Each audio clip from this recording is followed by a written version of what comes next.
Today we're going to talk about how travel and new routines can rewire your brain. This was Marissa's idea as we're here in Costa Rica. Been here about 3 weeks or so now. Marissa, how did did this come up last night? Just randomly? It did. It did. You and I were going for a walk after you made a lot of really buttery potatoes. Very buttery This potatoes. is why I came about. Jeff makes some really good buttery potatoes that are like boiled and fried, and I don't know what he does, but they're really good. So we went for a late night walk, and we were talking. This came up because Jeff has been running for exercise for how many months or not years? I think about 3 years, 3 years or so.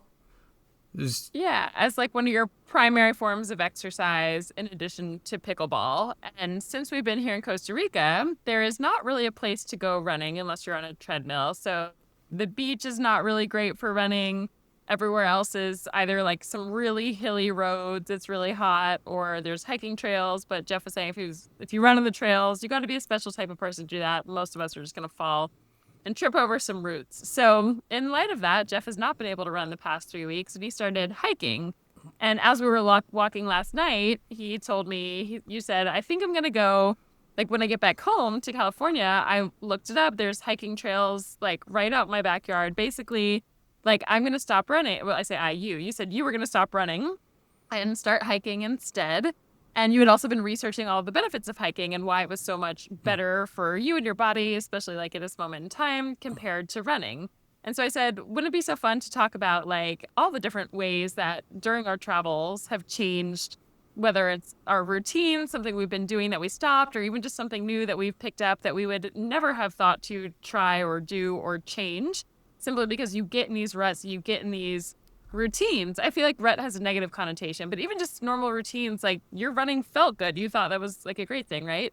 So that's how this topic came about. It's really fun. We have a lot of examples of ways that it changed us. But before we jump into just some examples, we want to talk about why is it bad to be in a rut, and why should we even look at the routines that we're in and think about changing them? Because you might feel like your routine is really great. Why shake it up? So that's how it came about. Anything to add to that, Jeff, before we jump So right I in? chat GPT'd it, just upload it. I'm using these fitness tracker stuff. And I was like, well, if I'm going to go for a hike, might as well see what it's all about, see how far I'm going and all that stuff. I put it in there, and it's you're not hiking, you're rucking. RUCKING. You ever heard of that before? Rucking? I have. Well, we were talking about this last night. I thought, when I hear wrecking, I always see people on Instagram who, put weights in their backpacks and then you just go for walks, not even necessarily, hiking, but just, it's that's my definition of it. And I have been meaning to do it for a while, but I just haven't. So I guess it's hiking for the purpose of cardio and exercise as opposed to more of a recreational type of thing.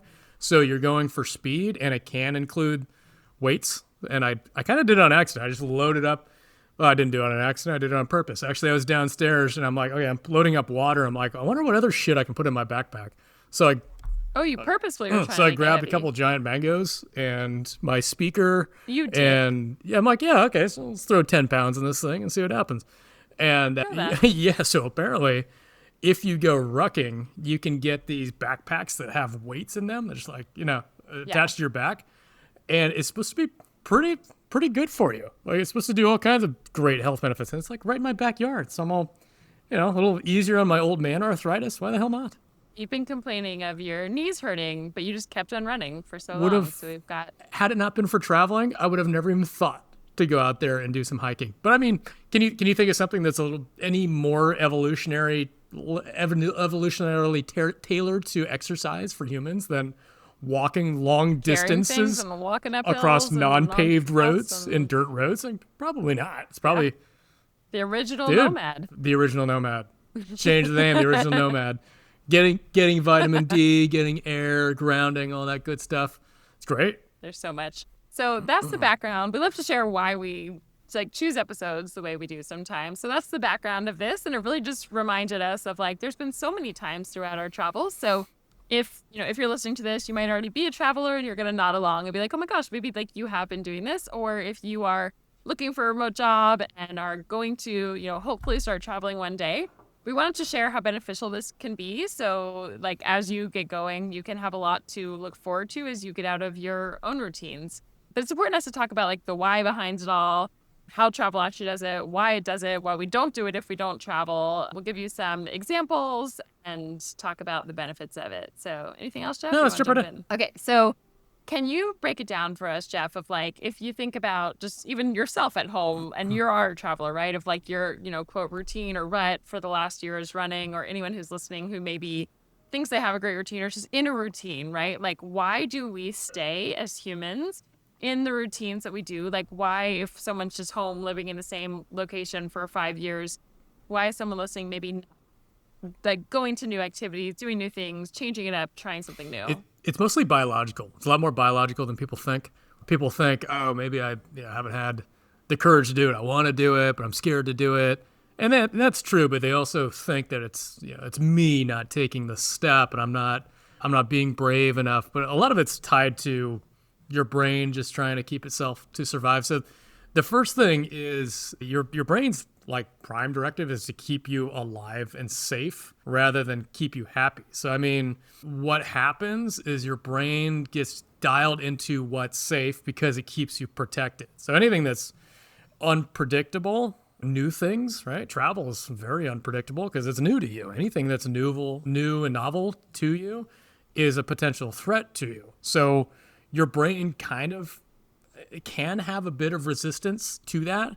Some brains more than others. We talked a couple episodes before on the different personality traits. Some people crave novelness and new things, new ideas, new experiences.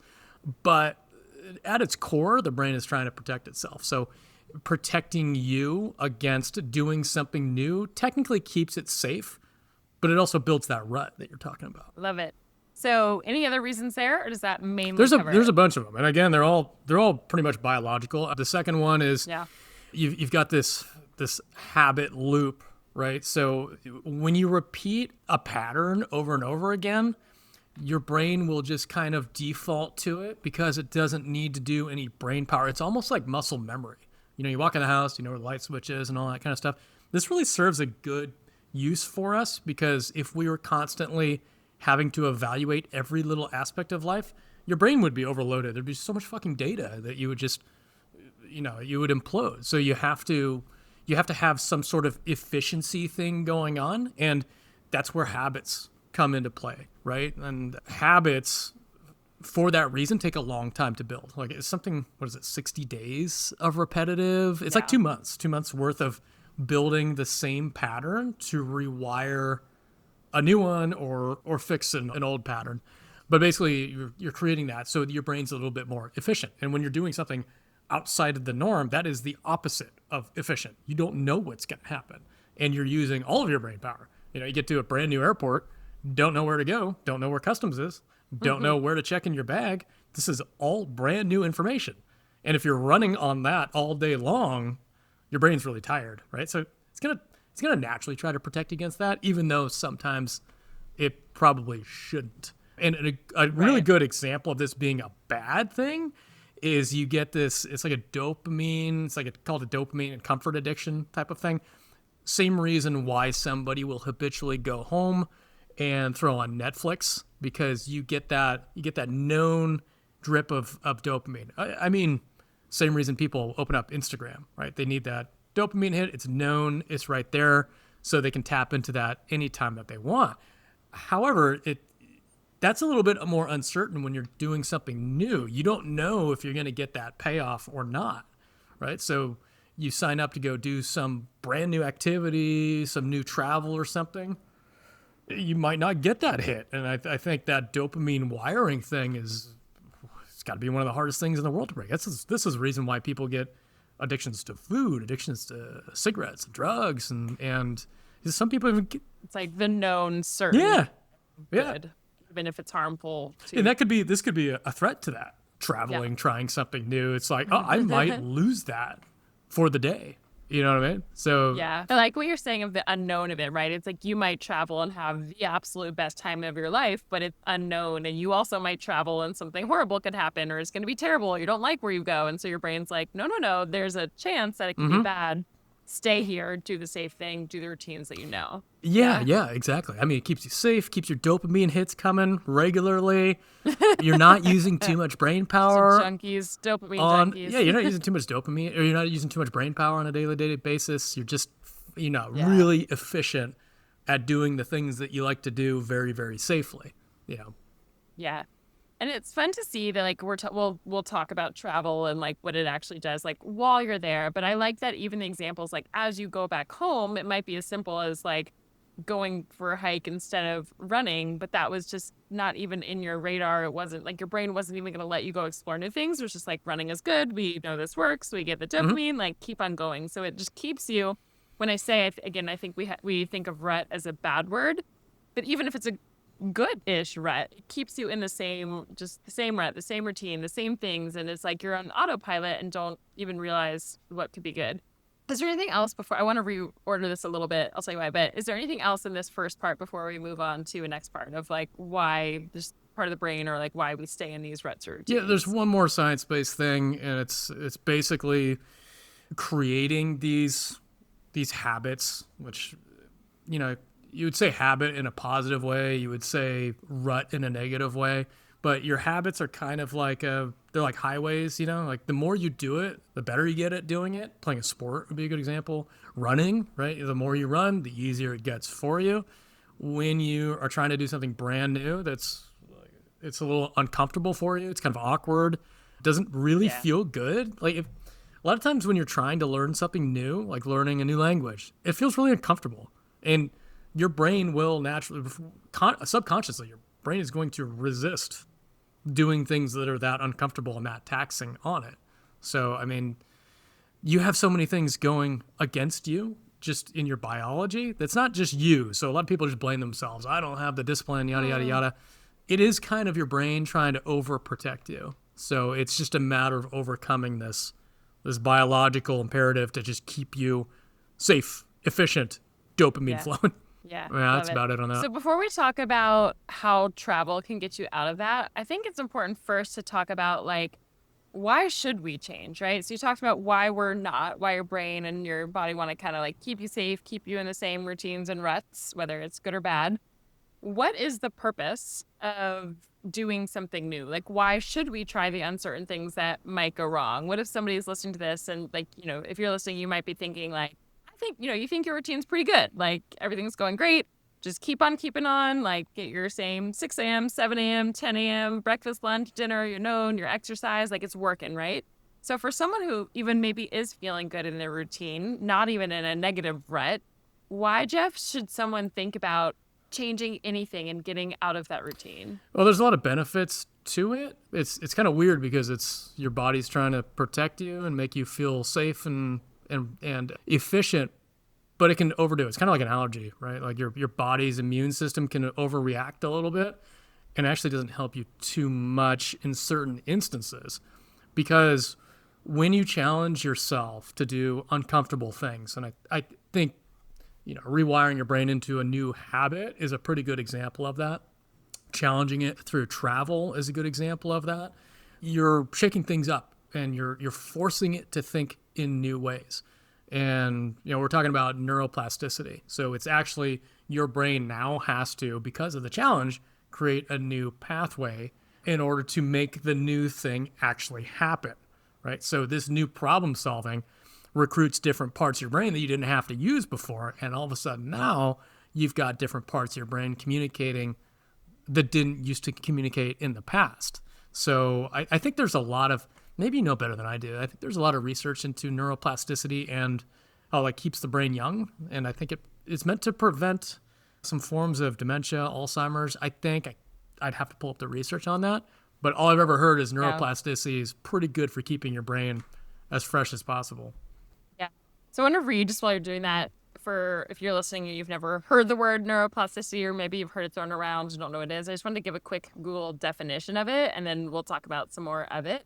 This just says, it is defined as the ability of the nervous system to change its activity in response to intrinsic or extrinsic stimuli by reorganizing its structure, functions, or connections after injuries such as stroke or traumatic brain injury is one of them.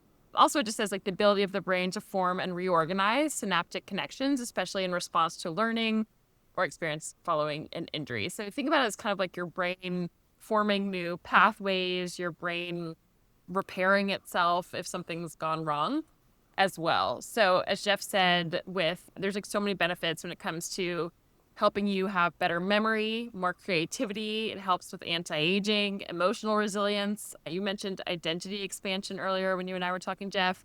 Just having this like pattern interruption and even like overcoming depression. So there's a lot of benefits. So as we're talking before, you're like, again, why would you challenge yourself? Why would you get out of your routine? Why would you do new things? Because it helps you stay young. It helps your brain. I think about it as like taking your brain to the gym, right? It's like we know that we need to go to the gym and build our muscles. And, now it's like, how do you keep your brain going to the gym? How do you keep your brain active and functioning and young? So when you're in the same routines, your brain can kind of like essentially turn off. You're an autopilot and it just goes, it's like, it fires the same basically neural pathways that it already knows. When you are learning new things and trying new things and doing new things, and you're in new places, it's basically building new pathways. It has to like stretch itself and learn. So it doesn't want to, right? As you mentioned earlier, your brain's like, how do we use the least amount of energy? Yeah, it's like, I always wonder, like with all the self-development and science I've learned over the years, it's like, I feel like our brains and our bodies and our egos are created in exact opposition. It's like, why weren't we just created to be like, this is good for you, go do the hard things, but you have to like fight it to do the hard things. So I don't know why, guys. I didn't make the body, I didn't make the brain, but that is how it's working. So your ego, your brain, your safety wants to keep you doing the exact same things, but what's actually beneficial for you is like doing new things, doing new activities, trying new things, going to places, all of that. So I wanted to cover that before we even jump in, how travel helps with this, and then some of our personal experiences, because I think as you're listening, hopefully now it's like, okay, you can understand like, why is this even beneficial? Why would you even want to change your routines when they're working pretty well for you? So there's some more stuff here too. And again, it's leaning really heavily in the biology stuff. So I talked earlier about how people will stay in a rut or routine because it gives them the dopamine hit. But inversely, going out and doing novel new things actually gives you a dopamine hit.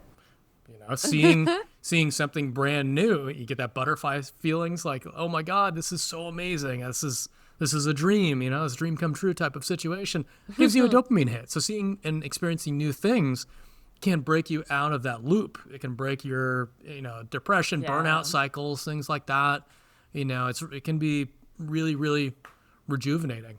I guess is the worry then that the brain, it's like, it's not guaranteed, right? It's like, I feel like you can get it times 100 compared to what you're doing before, but you also might go and be like, I got lost, my car broke down, the taxi driver took me to the wrong place. Like, you can have all the hard things too, so it's not a guaranteed dopamine, but when you do get it, it's like, I think your brain's like risk versus reward calculus probably favors don't do it. But it also, it depends on the person and how much risk tolerance that brain has versus other people.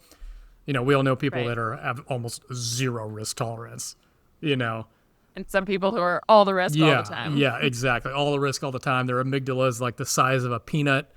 And they're totally fine with it. You know what? This one actually resonates with me the most. I think it's the most significant one, actually. It's emotional resilience. So it's almost like exposure therapy. Now, when you're trying things that make you feel uncomfortable and then you actually accomplish it, you survive, like you made it, you're telling yourself, basically, I am strong. I am capable of overcoming challenges and I can do this. And so for future things, you believe in yourself a little bit more and your self-confidence builds more and more and more and more. And then you're like a little bit more psychologically flexible. And it's that being resilient to the world is kind of what meditation teaches, right? You allow things to happen and you know that you can handle it. And it's and that's associated with all kinds of positive mental health type of stuff. That just goes light years beyond some of this stuff, my opinion. Yeah, it reminds me, there's an author, her name is Glennon Doyle. I don't know if I feel like she wouldn't be you're not her target audience. I feel like she's probably leans more female. But if any listeners have read her stuff, she has a quote that she always says, like, we can do hard things, like you can do hard things. And I used to like think about that mantra all the time. Of any time I did it, I was like, I can do hard things. But it is anytime you face a challenge. I think I've said this a million times on this podcast, that travel has taught me again and again and again and again that I could do hard things. I'm like, I got stuck in this place at 3 a.m. and didn't know how to get out and didn't speak the language and didn't do this. Like, this situation seems a whole lot easier. Like, I can do the hard things. So it's kind of what you're saying there, of that resilience of reminding yourself, like, the more you do the hard things, the more it's not just lying to yourself in your head with an affirmation that's fake. It's like, you've done the hard things and you actually know that you can. Yeah, exactly. So a little bit of fake it till you make it. And, act the part, and then you are the part, so, yeah. But traveling, you'll make it. Like, you're gonna have you to, will. or you won't get there. You have to, exactly.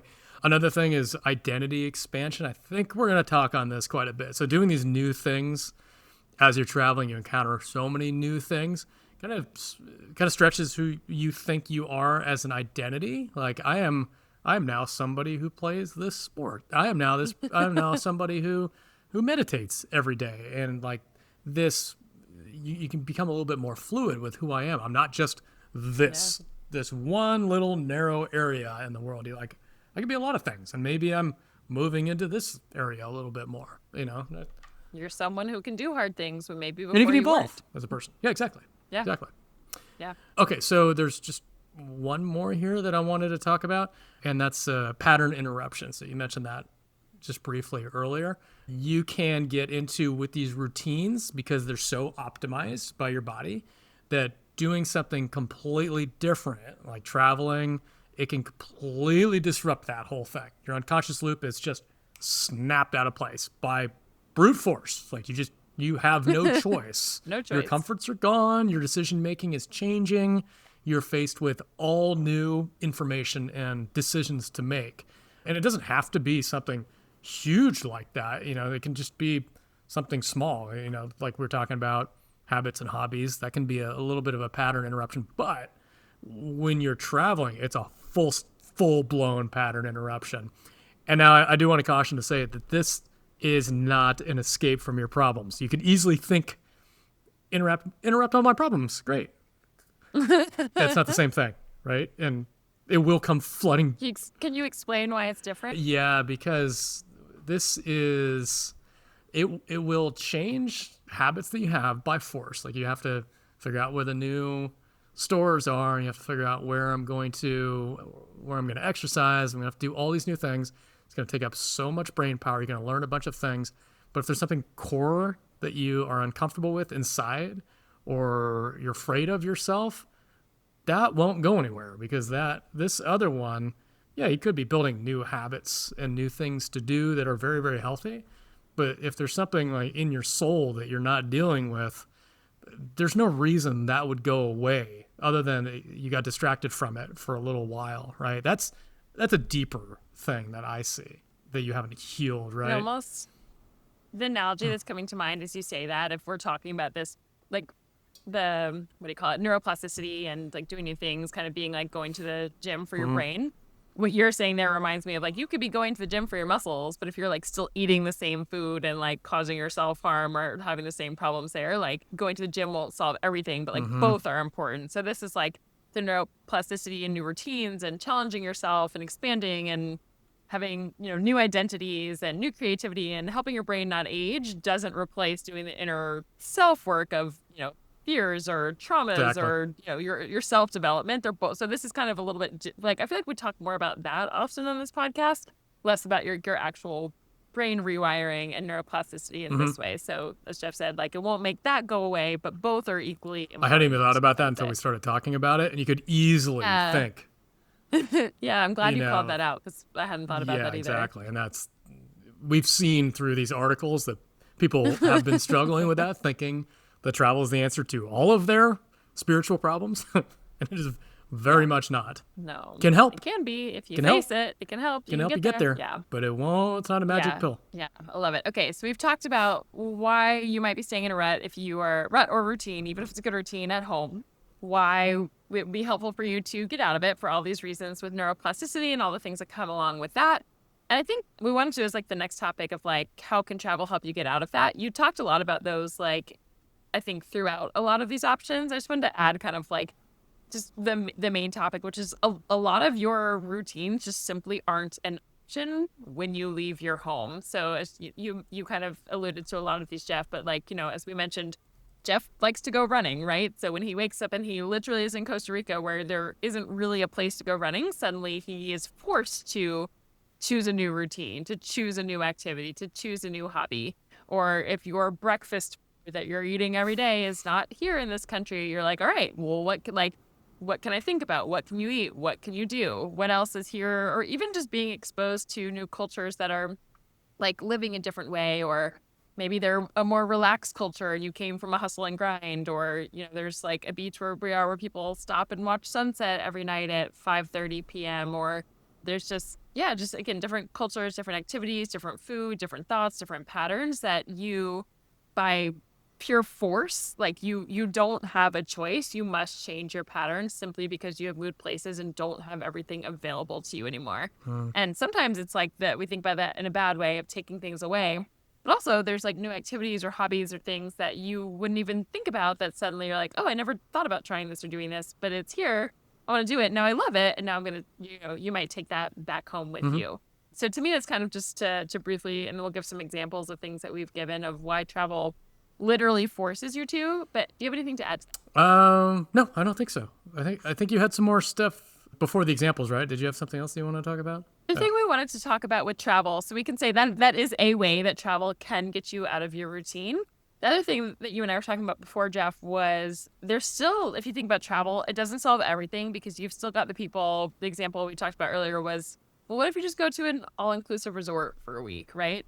Are you really challenging yourself? Are you really pushing yourself? And a lot of people we know back home, when they, quote, travel, it's like you're just kind of taking your same routine and just going somewhere else that's very similar, a little similar bubble, or just a total break from life where you're like, let me, a lot of people just sit by the beach for 7 days or 5 days or however long you go, check out, eat a lot of, drink a lot of alcohol, need a vacation from your vacation because you've just poisoned your body and your mind. Like, and I don't know, it's like more checking out than adventuring and trying new things. It's almost like an easier life, I would say, even though it's a different routine.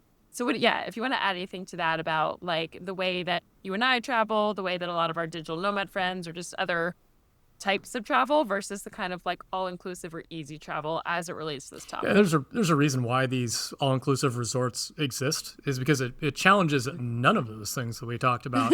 I mean, if you go through the list, keep me safe, not happy, predictability, check. You go to all-inclusive resort, it is North America on another continent, right? You've got the habit loop. It's going to be almost the same, basically. You get your dopamine hit because you're going to a resort and everything's taken care of for you. You've got your pool, you've got your alcohol, whatever. It's just like there's no predictive processing. You don't even have to think. I think that's the whole point. Buffet of food. You don't even have to choose a restaurant. You just go and you choose from the zero challenge. No zero choice. Challenges. Really, it's zero challenges to your brain, and that's why a lot of people like it. It does not force you to do anything out of your comfort zone other than hop on a plane and maybe track down your passport. So this is get to the this hotel. is why this is very, very different. When sometimes we struggle having conversations with people who go on vacations places and they relate it to what we're doing as digital nomads and living places. It can get a little bit frustrating when they see it the same way, because it's very much not the same way, because a lot of the things that we're seeking are those challenges, because it really does push us personal. It's a personal mission to kind of evolve and challenge ourselves and do these things and say, I did survive that challenge and I grew. I want to grow as a person. I want to experience these new things. Whereas these very, very touristy types of vacations are almost perfectly the opposite of that. And then, of course, you've got the other moral implications of putting a little America in another country, which is a completely different story, but it just shows that it is very much the same thing. It's just taking your America and going and living somewhere. It's basically the same and not having to think. Vacation from life, like you said, In a different, warmer temperature with palm trees. Yeah. So. Yeah. More comfortable version of your own life. Yeah. And I will say, it's funny, as you were saying that, I do think there's a time and a place for that, right? Sometimes maybe you've been whether you're already a digital nomad and you've been like pushing it to like new places and new cultures and hard travel and lots of, just tough situations, or even if you're at home and you've been doing a lot or grinding, or you start a new job, or you're taking care of something, a parent that's aging or whatever, that's really hard. So like there is a time, and it gives me chills, there is a time and a place for the all-inclusive, where there is a time and a place for the vacation to not do new things and not do hard things and like relax and wind down and try, like that's also important.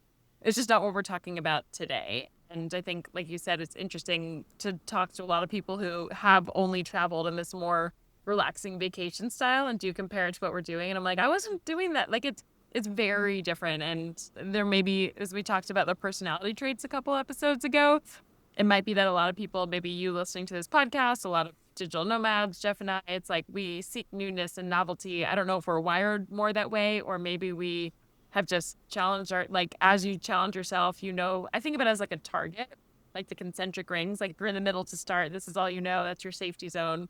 You do something new and that expands a little bit. And then you do something new and expands to the next ring. You do something new and expands that next ring. Whereas, and suddenly you kind of like, it's almost a drug in its own way, where you need more and more challenges and newness and different to challenge you in the same way, because the little challenges aren't hard anymore. So it's interesting, but it is, as you're listening to this, we wanted to point that out. At least you can think about like all travel is not created equally, and you get to choose how much you're different countries you go to will challenge you more if they're out of your comfort zone, or different language, or different continent, or a whole new culture, or just maybe you don't know anyone there, or it's a rugged terrain, or maybe you're going to try snowboarding for the first time and you've never done whatever it is, right? There's so many different ways to challenge yourself. And again, that all ties back to why are you doing it in the first place? Sometimes you might need rest and reset for your body to let your cortisol wind down, heal. That's also really important and good.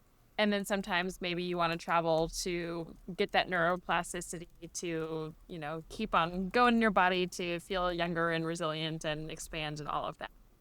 So I think that hit on the main things. We wanted to give some personal examples. So if you guys are like, what are you talking about? This sounds nice in theory. We want to share like a couple of ways that this has happened to us.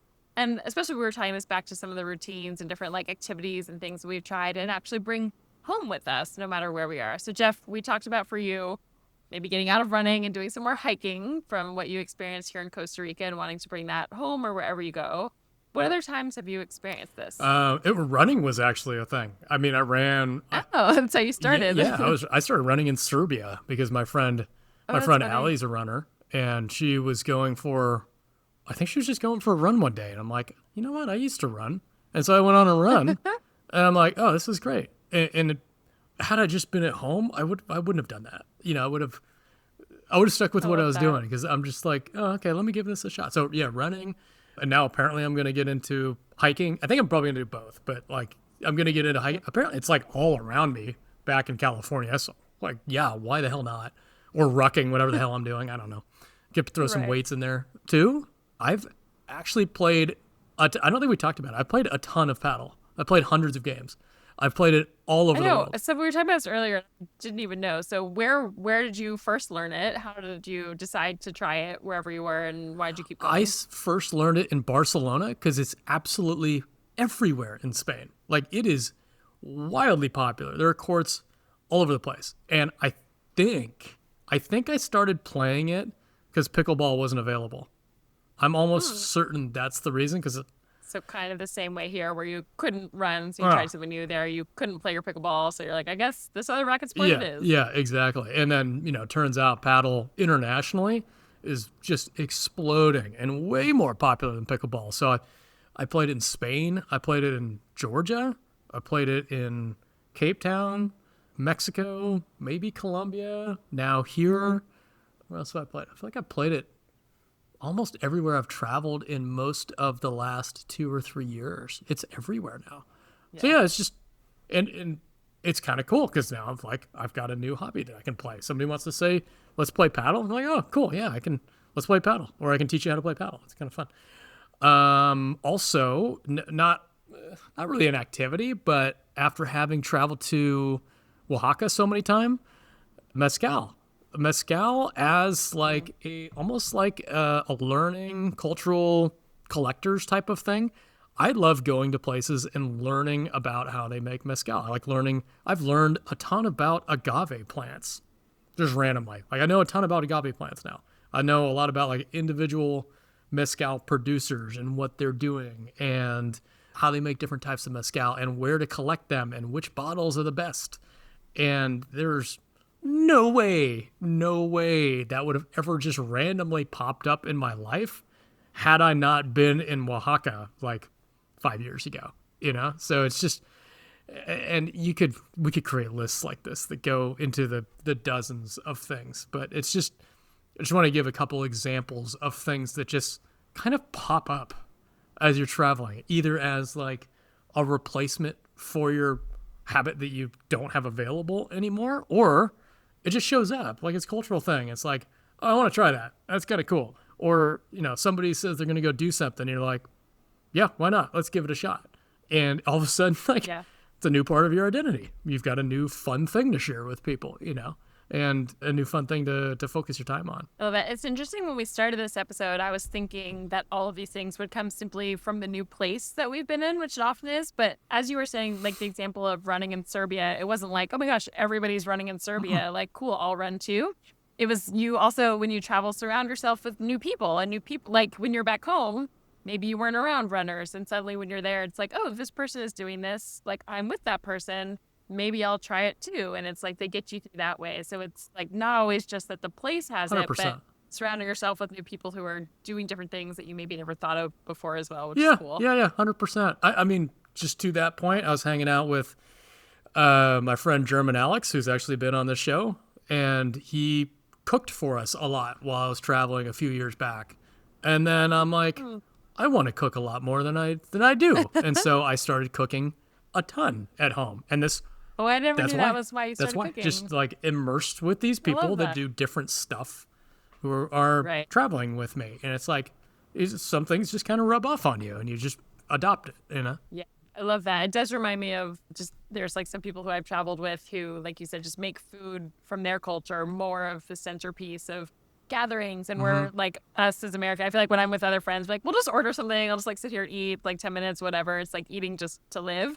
Whereas a lot of the people I was traveling with were it was more of a shared experience. They were like, yeah, you could just eat. Like, why would we make it and enjoy it and make the place look pretty and invite some friends over? And I was like, oh, this is so nice to do this weekly or every night, So it's a good reminder of just, being surrounded by people learning different things. So I love that example for you of cooking, because you've been cooking us for a lot here. And like those shared family meals are so fun, and you also seem enjoy it as well. So those are some really great examples. A couple that come to mind for me, one was pickleball. So I know we talk about it a lot, but I actually started playing here in Costa Rica simply because there was like, I wanted more exercise, or like there was just a group of people here doing it. The courts were here, I had access to them, and I was like, I could play, like why not? Like I used to like tennis and racquetball, like why not try it? And I don't think, like I say that, not that I never would have tried, but I had bought pickleball paddles like I think 2 years before that, got them off of Amazon, had them in my house at home in Atlanta. I never once went. Someone told me, they're like, I think you might have actually told me, Jeff, now that I think about it, you told me how much I would like it. And I was like, all right, like I'll order it, I'll try it. But like I wasn't surrounded, I didn't know where courts were near. Like I could have researched it, but I didn't. And simply because I was here in Costa Rica and the people who, I talked to next to me were playing, and I went and played with them, and now I love it, and like we'll seek that out at home too. So that's one example. For me, dancing zouk was another one. It's a Brazilian dance, but I happened to be in Bali, and I was like searching for something else, and they didn't have what I was looking for, but there was this like tantric dance class. And I was looking for a dance class, and I was like, okay, I'll go to this. Like someone I knew who was there had recommended it, and the teacher there happened to be a zouk teacher, and him and his partner were like doing a little bit of it, and I was like, what is this dance? This is the coolest thing I've seen. Like I must learn. Like it just seems so cool. I am not a dancer. Like I love to go out and dance, but I had never like done that. And then I seek, like when I go home, there's a whole zouk dance community in Atlanta that I never ever, I mean I say never, maybe I would, but like I hadn't found it before. It had never occurred to me. So you looked for it? And then I've been dancing. Yeah, I like seeked it out because I found it elsewhere, and now I've been doing it in Mexico and other places around the world too. Same with ecstatic dance. It's like a individual dancing. It feels more like It's like emotional release, but just so fun. And I did that in Bali as well, because it's like a thing that people do in this community in Bali where I was. And then when I came back home, I told a friend about it. She's like, oh yeah, there's one in Atlanta. It's really cool. Never would have found it. It's like kind of, you have like underground community. You have to find it. But again, it's like, because I found that activity elsewhere and enjoyed it and it was easy, I then seeked it out in a place that was harder and changed my routines back in Atlanta when I'm there. So that's one. Scuba diving is another one I've done, like learned in Costa Rica. And then I was thinking about, as you were talking, just a lot of, even if they're not hobbies that you might adopt back home or try when you're elsewhere, or like boxing. Actually, I want to say that was a big one for me in Mexico that I love and I'll seek out when I'm back home too. But I did it because I was with a friend who I was living with in Mexico who was a great boxer. And I was like, I used to do kickboxing. Like, that sounds fun. And I loved it. So again, it's just like surrounding yourself in new like in Mexico, is known for boxing. So the people you're with, the places you go, things like that. But also just, I think about being in a rut back home. You talked a little bit about Netflix, but if I think about just a normal weekend, it's like I'm going to go for a walk around the same park, go to the same restaurant, to eat with the same friends. And when I'm traveling, your weekends, you're like, where can I go? What can I do? Like, I feel like some of the road trips I've been on or the experiences I've had or the things that I've seen, I do it simply because I'm in another place and sort of like push myself to do more on weekends or nights or mornings. Versus when I'm back home, it's like I just go into, I don't know, like autopilot mode where I'm just like, okay, I don't think this is what you do. It's easy. Like I could go do new things in my home city and country, but I don't as much. So it just kind of, I don't know, forces that challenge that you don't have to. You can also just sit and do absolutely nothing when you travel at a pool. And I like my days doing that sometimes too, but I'm more likely to, again, try new things or sometimes just absolutely forced to.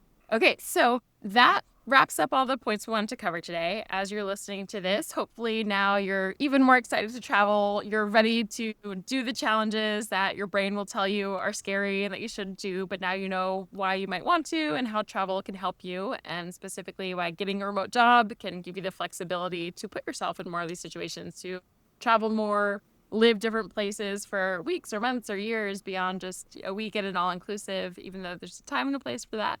But we hope that it does challenge you. If you are not already on our email list and you would love a remote job that lets you travel in this way, you can go to beachcommute.com/email. We send out fully remote job listings that you can, do that give you permission to travel while you work, not just remote, confined to your own country or city or state.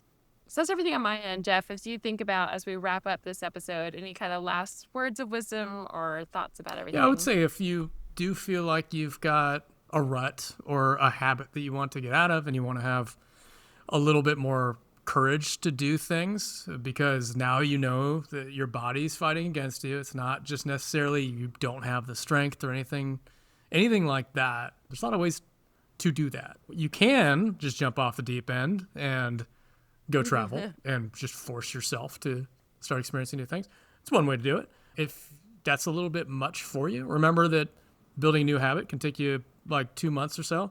So maybe just take on something new, something fairly easy. Like, okay, we talked about paddle. If that's near you, maybe go try that.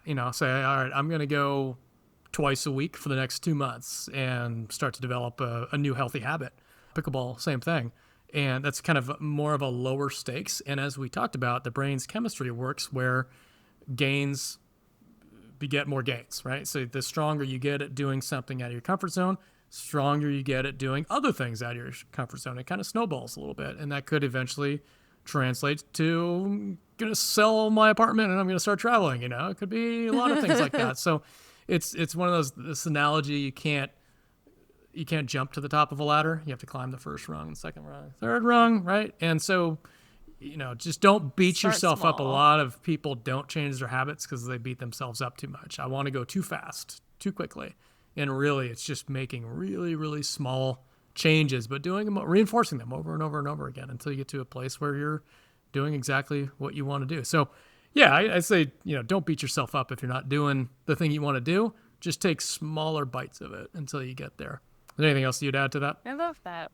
No, that's a good point. It just reminds me, it could be as simple as like, if you go for a walk every day, like go and turn right instead of left, like go a new path, or like maybe go to a pottery class you've thought about and never done, or if there's a hobby you've been meaning to start, like just promise yourself you'll go once. It doesn't mean you have to like become an expert or do it the rest of your life. Just like do start really, really small, and that will build, as we talked about, that resilience of like, you are someone who can do new hard things or new things or hard things or different things. And it will, help if you're wanting to travel and that feels so overwhelming to like become a digital nomad or change your job or like change your life or go spend a month in a different country. I like that you said, Jeff, is like take the little steps first to prove to yourself that you can as you build that resilience and make it. Then by the time you get to that big hard thing, you'll already know that you can, and it'll still be the next jump, and it won't be jumping to the top of the ladder. It'll just be the next run. It'll be just a natural progression until all of a sudden you're speaking new languages, and maybe I need to take a few more habits so that we can get new languages. I need to start taking some more. We need to listen to our own. That's funny.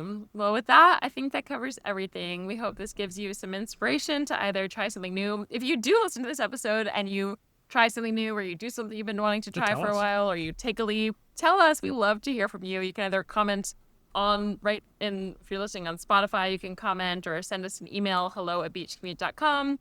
We love to hear from you. We love to hear how the podcast impacts you, and it's so fun to hear your stories. So with that, I believe we will see you next week.